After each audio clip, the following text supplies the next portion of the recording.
Welcome to Securing America with me, Frank Gaffney, the program that's a kind of owner's manual for protecting the country we love against all enemies, foreign and domestic, to the glory of God and His kingdom. We're going to be talking about a number of threats to our country, and I would argue God's kingdom, with one of our most revered contributors to this program. I call him a free-range mind. We're going to cover a lot of things, but starting with what I consider topic A. China. Here are a few contextual thoughts of my own. President Trump is manfully working to put out the fire that has engulfed Ukraine ever since Russian dictator Vladimir Putin invaded it in February 2022. He's trying to negotiate not simply to contain the still raging flames, but to prevent permanently a wider conflagration. But seemingly entirely absent from the discussion is, what about the arsonist? The man who probably instigated, clearly green-lighted, and certainly is enabling the war in Ukraine is China's tyrant, Xi Jinping. His strategic arson, first there and subsequently in the Middle East, has principally benefited the Chinese Communist Party with cheap oil, arms sales, and chaos that has distracted and depleted the chief firefighter, the United States. Currently, the CCP's in the process of sparking a new conflict with the Philippines. If we fail to stop the arsonist, will likely be engulfed by World War Z. Those are my thoughts. For more of them, follow me at Frank Gaffney on X and also at Substack, where we have the Securing America page, and strongly encourage you to visit it, as well as the website of our new Institute for the American Future. Its website is usfuture.org, and there's a wealth of information there that I commend to you as well. Support it, as it makes possible this program. Actually, we are pleased to have with us the chairman of the board of directors of the Institute for the American Future. That would be Rod Martin, as I say, a man we prize greatly, not least for his friendship and his leadership in so many ways, but also for his intellect and the extent to which he is now bringing it to bear in a couple of very important ways, notably with the Institute, but also at rodmartin.org, where you can find the Rod Martin Report. It's a wealth of wonderful information by Rod and a number of guest authors as well, and I strongly commend it to you always. Rod, welcome back. It's good to have you with us, sir. It's great to be here. Thank you. Let's talk a little bit about China. I caught an interview you did with NTD television network with our friend Gordon Chang the other day. And I think you were very much of a mind about China's role in this Ukraine business, among other problems. Talk a little bit about how it shapes up this set of negotiations and the fact that we seem to be leaving out of the picture accountability and efforts to constrain the arsonist in chief. Well, I think most of the people talking about this are leaving them out, but I don't think Donald Trump is. Everything we see in Trump's foreign policy is aimed at isolating and containing China in almost Kennan-esque fashion. You know, we are reinforcing the first island chain. We are drying up the cash that they earn from exports, which honestly is not only their only real source of money, but the only real source they're gonna have as their demographic collapse proceeds. So, you know, everything he's doing puts China in more and more of a box. And I don't think that's lost on China by any means. But yeah, you're exactly right. Beijing wanted this war. Beijing wants this war to continue, and there are multiple reasons. One is their long-term goal to get Siberia, and you can't blame them. I mean, I totally get it. There's all these resources in a largely empty area that's vast and exploitable only with high technology, which the Chinese probably have enough of and assume that they will have more of in 10 or 20 years. So, you know, that all makes sense. It's certainly easier than an amphibious invasion of Taiwan. So there's that aspect. But much shorter term, what they've achieved here through this war is effectively the colonization of Russia. Now, whether that sticks is quite another matter, but They're getting Russian oil at a ridiculous discount. They're forcing Moscow to pay in gold or in yuan, so they're just depleting Russia's treasury as fast as they can, and they're putting Russia in an incredibly subordinate position. I don't think that's lost on Putin, and I think that's part of the reason why he went to Anchorage. So is it your view that there is actually a prospect for what is being described as a rapprochement between the United States and Russia that would essentially sever this so-called no limits partnership or well, the colonization that you've just described? Well, you can't ever trust them, obviously, but yeah, interest is a powerful motivator. It's what we were talking about in the Middle East with Trump's commerce, not chaos approach. Same thing here. I mean, he was very explicit going into the Anchorage summit that, you know, this isn't just sticks. This comes with carrots. We're going to invest in Russia. We're going to give Russia an opportunity to participate in the rare earths in the portions of Ukraine that they currently control. We're going to do things that get Russia back up off the mat. Well, the more you do that, the more Russia is detached from China. Obviously, there's the risk that they could collaborate, but they're long-term geopolitical enemies. There's a lot of tension there that we have nothing to do with.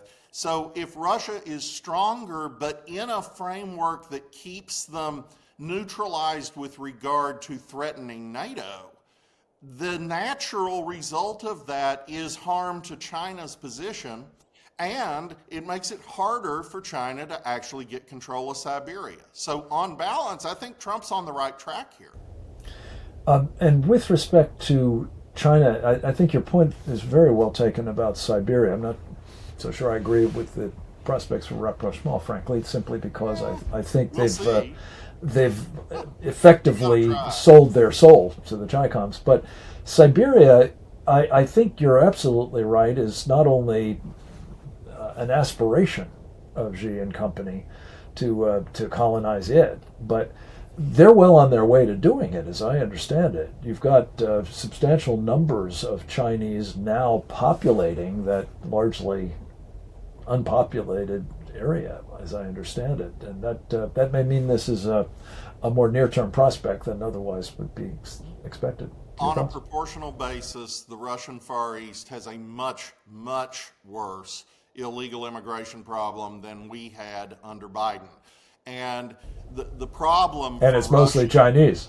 Yeah, and the problem for Russia is that in large measure, the Russian women in the Russian Far East are very, very happy to marry Chinese men who, by and large, are not alcoholics and don't beat them. So you're... And the Chinese have an interest because there are no women for them in their own country, by and large. Yeah. I mean, there's just... everything works in China's favor in the long term in Siberia, except that China has destroyed its own future at home with the one-child policy and the demographic collapse we continue to watch. You know, they're looking to stabilize their total fertility rate around 0.8. At that rate, they lose 75% of their population by the end of the century, and the harm in the short term is greater than in the long term. In the short term, you're losing people primarily in your younger working age generations, so you have fewer and fewer people to support a larger and larger proportion of the population that's elderly, and the train is just going off the tracks. When you say you're losing them, you mean that you just don't have them. They're not being born, they're not being raised, they're not part of the demographics of the country. This is such an important point, Rod. Hold the thought. We have to come back to it. Stand by. We've got to take a very quick break. We'll be right back with Rod Martin on Chinese demographics, among much else. Stay tuned.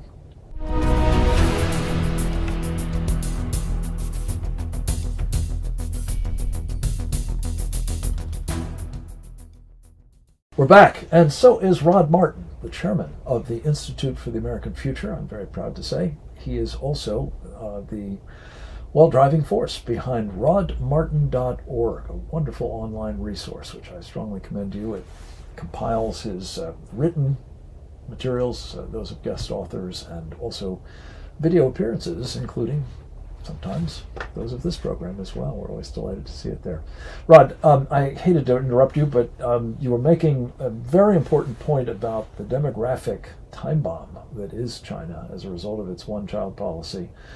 By the way, folks, in addition to having murdered an estimated 100 million of its own people, it actually boasts of having killed 400 million in the womb as part of this population control exercise. The implications of this are stunning. I don't know that the world has ever seen anything like it, certainly not without, massive World War II level destruction of the population. Tell us why it's so important. The left really hates life. And you see that wherever they're in power. The obvious examples are Hitler and Stalin and Mao, or Pol Pot for that matter. But look at New York, where the Democrats are in control. Black Democrats talk constantly about their desire for greater political power, but they've destroyed that with their own hand through abortion. More black babies are aborted in New York than are born alive. And if you look at what abortion has done to the black population in the United States since Roe v. Wade, what you realize is they're about 12% of the population right now, but without abortion, they'd be 18%. Now, how many more congressmen and how much more power does that turn into? And they've done it to themselves. China has done exactly the same thing on a massively greater scale.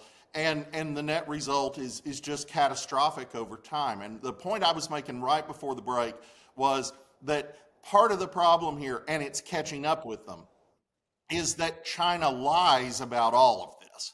So they have been counting in their population total about 100 million to 120 million working age people who simply don't exist.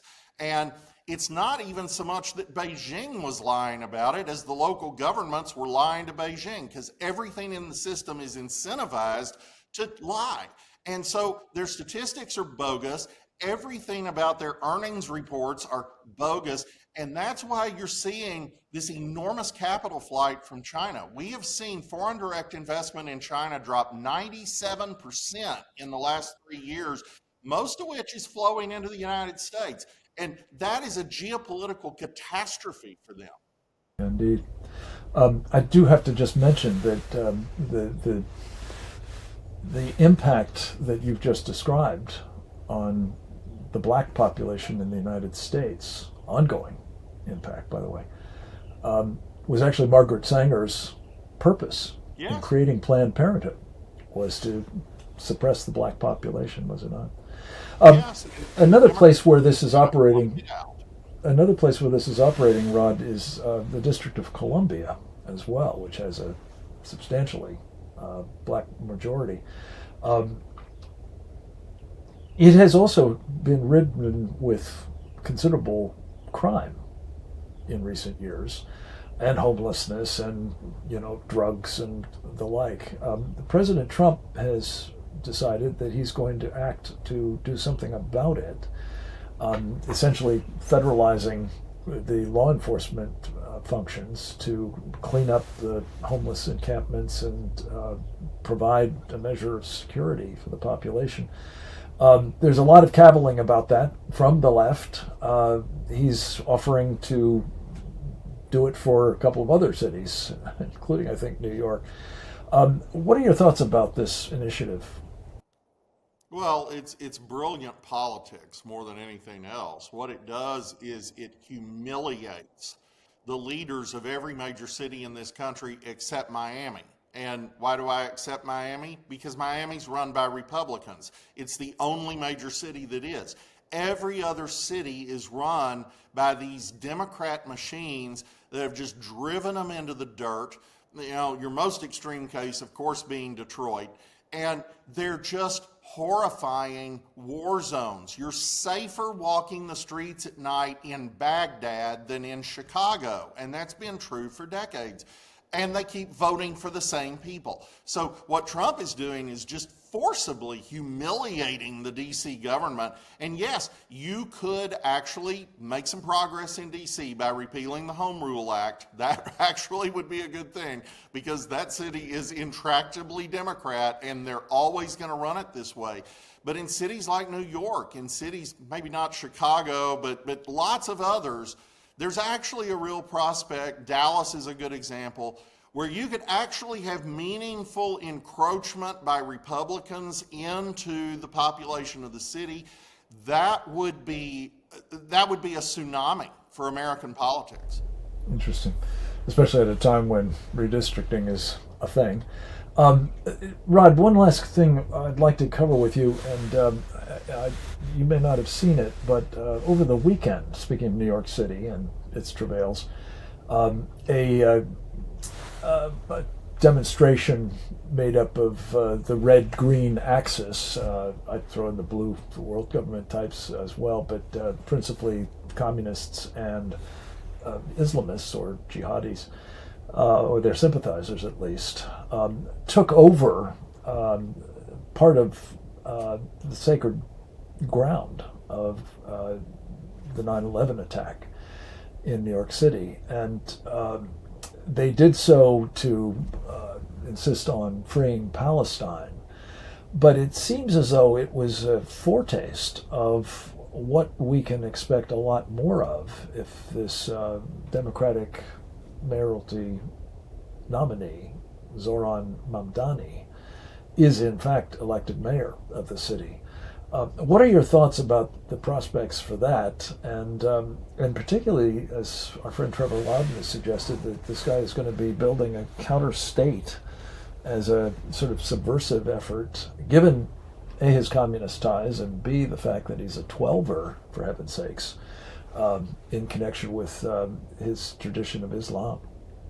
Well, it's going to be like watching book 3 of Atlas Shrugged. So on the one hand, it's just going to be this horrible catastrophe. And on the other hand, it's going to be an object lesson for the nation that is very much like what I was just describing with Trump's takeover of the police in D.C. As you see this catastrophe unfold, what we're going to necessarily see with it is a lot of companies that are currently on the NASDAQ and the New York Stock Exchange are going to take a really hard look at the new Texas Stock Exchange in Dallas. You're going to see a lot of business moving out of the city because it's just unlivable. You're going to see them impoverish themselves in a way that is probably enough to make a lot of people in New York cry uncle. And that's exactly what Trump is trying to achieve with the New York operation. I think the Democrats may achieve it for us in New York. And again, that could have a really positive effect on a number of other Democrat cities that we think of as intractable. But just look at the Rio Grande Valley. We were losing those counties, which are overwhelmingly Mexican demographically. We were losing those counties by 35 and 40 points consistently, election after election after election. And now Trump is winning them by really convincing margins, and we're electing Republican House members down there. So the Democrats are vulnerable on policy when they really live out what they truly believe. Yeah, and exposing what they truly believe, as you say, is a big part of educating the public about how actually revolting it is. Is the demographic holding up in that respect, Rod? There's people saying, including on the left, that, oh, well, they voted for Trump, but they don't like the policies that they voted for. Well, I think that's silly. There's a reason they switched from Democrat. I mean, why on earth would these people vote against Kamala Harris if they believe in what she believes in? You know, these are people who actually want a good economy. They want a future. Donald Trump delivers. He's in the process of doing so, that's for sure. Rod Martin, thank you for delivering. As always, we always look forward to our visits. Come back again to us next week if you would. We'll be right back with more, folks. Please stay tuned.